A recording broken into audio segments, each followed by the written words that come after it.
local story we want to touch on. This is not a huge... What? Hello? Let me ask you this. Oh, my God.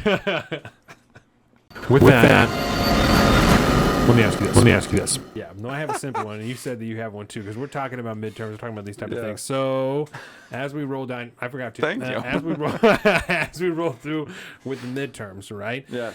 They're rolling in. It's the 29th now. Oh, because we didn't talk about what day and time it is either. Man, we're out here. What a day today. Balling. Right now it's 12:36. The date is October 29th, 2022. This is episode 136 of Salt of the Streets. Fact check true. Yes, we're out here. So I just noticed you can't see that in your shot. That's sad. Right. That's okay.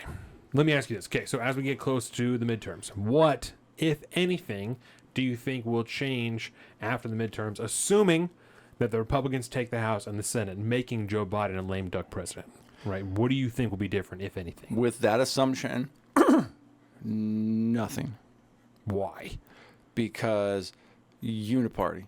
That's why. There is zero. I mean, uniparty. Let's put it this way: there will probably be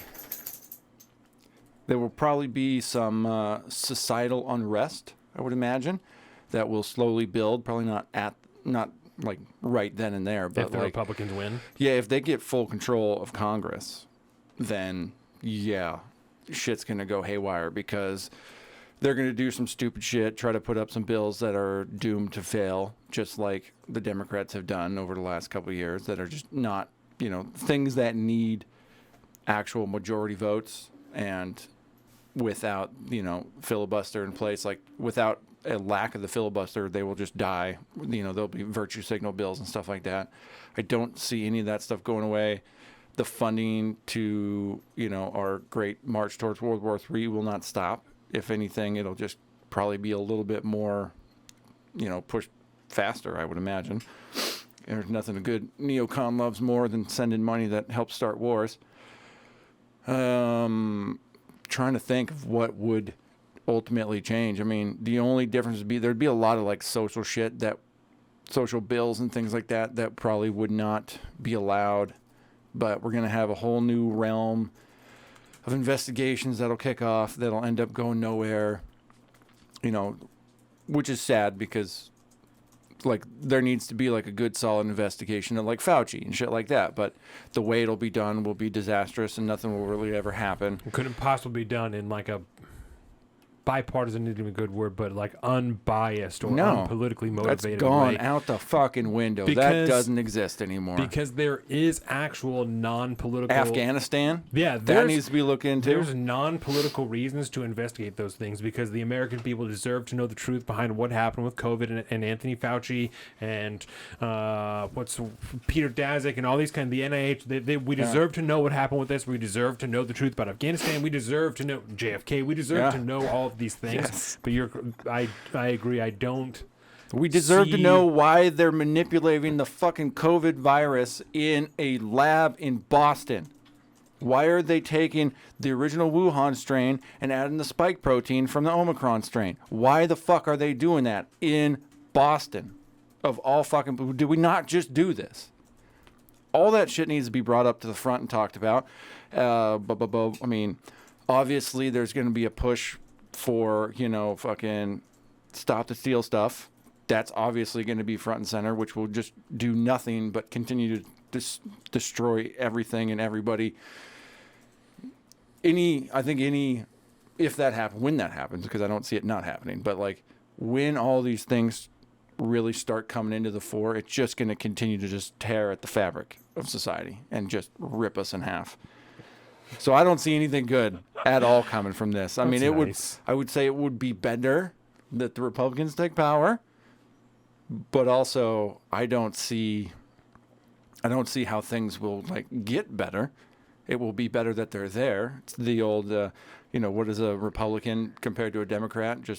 He's just a progressive driving the speed limit.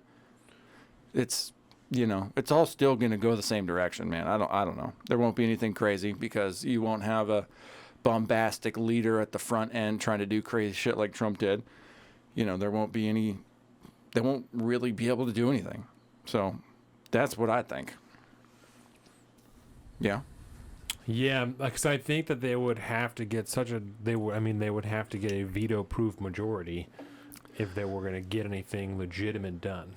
Yeah. Because I think that there's a good chance that Joe Biden vetoes whatever they cook up if it's not. And they can't get that in the Senate. Like, there's just not enough seats up. Right. If they get all the seats that are up for grabs now, they still won't have that in the Senate then. I mean, that won't come around until 2024. And then even then, I don't know what states are up for grab at that point. But they just won't have the numbers there. They might be able to pull out a miracle and get those veto-proof majority in the House, but then you'll just have a repeat of the Nancy Pelosi era of the Democratic Party-led House. I mean, it's just, I don't see nothing real happening, man. Nothing real happening at the federal level. State level, maybe, who knows? But nobody's really watching those races necessarily, all the local, state level stuff. Yeah. I would hope that if there's going to be a red wave on the federal level, there's also a red wave on the local level, but who knows about that one? Nobody knows. So we shall see. That's where I'm at with that. Not great. I like it. But I did want to ask you this question Let's today, hear it. too. So we watch and listen to a lot of social and political commentators, Yes. right? And it started to get me thinking today because a lot of the people, especially on the conservative side, I think, like to relate to the everyman, if you will, and try to pass off as if like they can actually speak to the people like you and I who work for a living and who also have to deal with all this other next level governmental type shit. Do you think that there's any actual prominent political commentators out there that even remember what it's like to work a day in their life and that can actually relate to the common man? Because I don't think so. Let's see. Let's take a look at my podcasts. Ooh. We'll go down this list and we'll see if I think any of these people. Because I think there's no doubt that like these people work hard. You know, some of them. Oh yeah, work hard is one thing, but to actually like have to work a real life job and understand what it's like to work a real life job or jobs. Yeah. Ooh, Fantasy on JRE. Ooh. So For real, for real? for real. A new one? Nice. She was Yep. just on there, right? Today. Oh, 3.5 hours too. yeah. So there you go. I like her a lot. Dumpster Fire's been fire lately. Extra fiery dumpster fire. And Dr. Phil. Get the fuck out of here. Yeah, Dr. Phil was not that great. His last appearance was pretty good. This one was lackluster at best. Even Dr. Phil thinks things are bleak. We'll put it that way. That's no good. No. So looking at my podcasts, the only person I could see on there is like maybe Tim Pool. And he was a journalist, you know. He did But other he stays shit pretty before that, grounded. so Yeah. let's see. Let's go YouTube, and we can look at some of my subscriptions. We can see what I got going on Ooh. there. What about you, Bilbo? What about you? Yeah. Anybody that you listen to, watch, or read regularly, do you think they can actually relate to you in your everyday life? Steven Crowder's been in show business for a very long time. His entire life, damn near. But don't forget, when he had to take buses to go do his crappy comedy shows. Yeah. Russell Brand, maybe. What's his name? Russell Brand's been in Hollywood for a hot minute. Eric July. Eric July. Eric July is one. Yep. He knows. But I mean, you can see how difficult it is for me to. Yeah, right. We're trying to scrape the bottom of the barrel. Eric July, Tim Pool. I don't know what Michael Malice did before he was writing books. Yeah, I don't know. I think he's always kind of been more of an intellectual guy. Yeah. He's always had soft hands, I think. Pretty sure he would be very upfront with that. Benjamin Boyce. I don't know what Benjamin Boyce does outside of making YouTube content. Yeah, because he went to he went to his thing. school He went to before school that, yeah. at Evergreen State College, and then now does this. So it's just it was something. I think it came to me when I was watching Crowder or something the other day, Because he always likes to do, like, these people don't understand what it's like. Yeah, Like, that's all Bitch, I've neither got. do you, dude. I just went through all my subscriptions. That's it. That's all I've got. So, yeah. Benjamin Boyce. We're the most base people you know, is what you're saying. As far as commentators go, people who are working actual jobs, real jobs. And Maybe Shoe on Head. Shoe on Head, yeah, who knows Maybe. what Shoe on Head does. She got a French-ass name, you know that? No, I don't. It's like June Lapine or some shit like that. Yeah, Jordan looked it up. She's got a French-ass name. Yeah. Her latest video was fucking Fire, great, Hell dude. World. If you don't watch Yeah. Shoe on Head, go watch Shoe on Head's content. That It's was so fire. good. So good. And it's real easy to watch. New Dave Smith coming out right now. There's all kinds of Yeah. stuff going on right now. Some real good Kanye stuff. versus the Jews, it's called. Oh, jeez. Yeah, I'm super excited for It's that. getting rough out here, dude. All this... You know, it's getting rough. On the way out here, Yeah. I was driving out here on Hansville Road. Shit's getting rough. Was a guy right at the corner by that Safeway, and he was walking with a dog on a leash, just open carrying an AR-15. really? Yeah. Did he have a shirt on? Yes. Okay. Yeah, he had a jacket. He was fully clothed and everything. Interesting. Yeah, he didn't look like a homeless person. That's weird for out It here. was very weird. Interesting. It was very weird. I wonder. Very strange. 'Cause we just had our favorite bar that got in a shooting incident or whatever last weekend. Yeah, and That's like a whole like deal. a rifle too. It was Yeah. full length. Like it wasn't like had a shorty pistol. It was a full length rifle because it was like down by his knee. Yeah, it was long. Interesting. What are you doing, big guy? Interesting. Weird deal. Weird deal. Weird deal, man. Yeah. Shit's fucking. It's fraying. The fabric is fraying, bro. Yeah, don't Not- get it wrong. not that. I'm all into people doing what they want. You know what I'm saying? I don't have any problem with people, but it's weird. The time and place is very weird.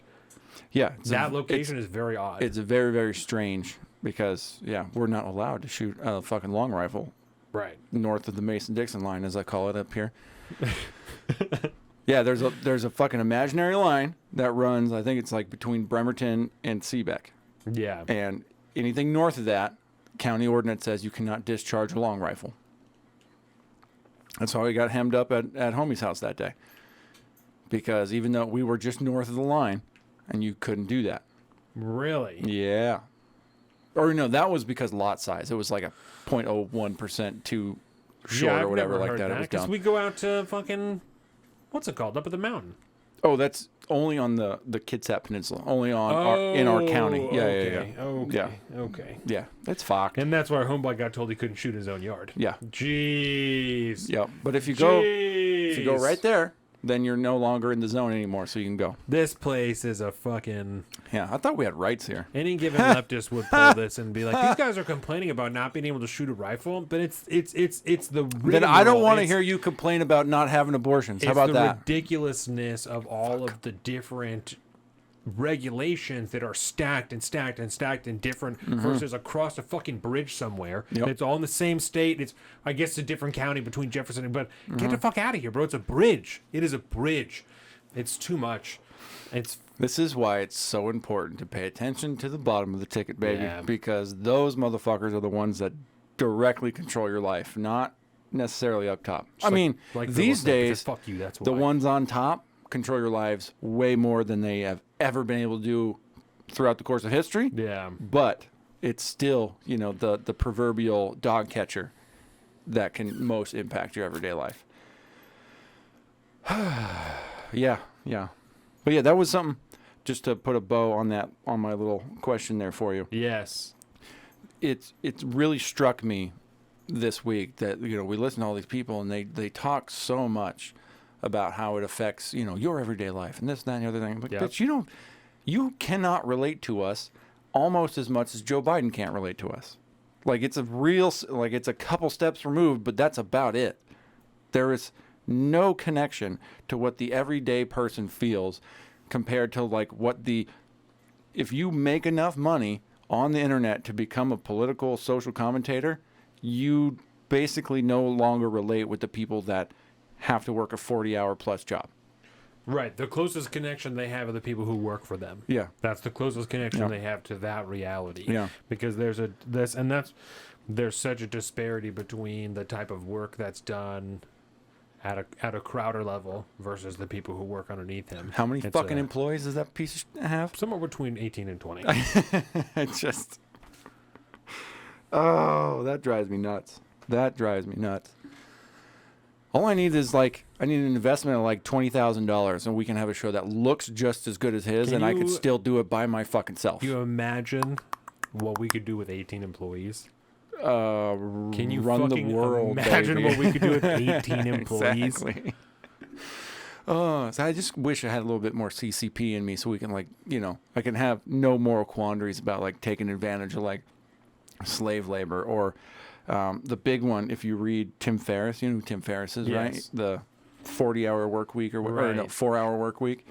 In that book in particular, it's outsourcing. You get a social media manager that you can communicate over the internet that works over in India, because you could pay them $50 a month, whereas here you'd have to pay somebody $3,000 a month or some shit like that. It's that's how you make money, by making really cheap outsourced labor do all the real work while you don't. Yeah. Not into that. If I didn't have any moral scruples, maybe could take advantage of that. Right. Get on Fiverr and find some cheap labor that you can just automate a bunch of stuff. But no, I'm not gonna do that. Come on now. I got moral scruples, bro. I work for a living. I got scruples. Scruple, dude. Yeah, it's great shit. Welcome to the salt of the streets, coming at you every week.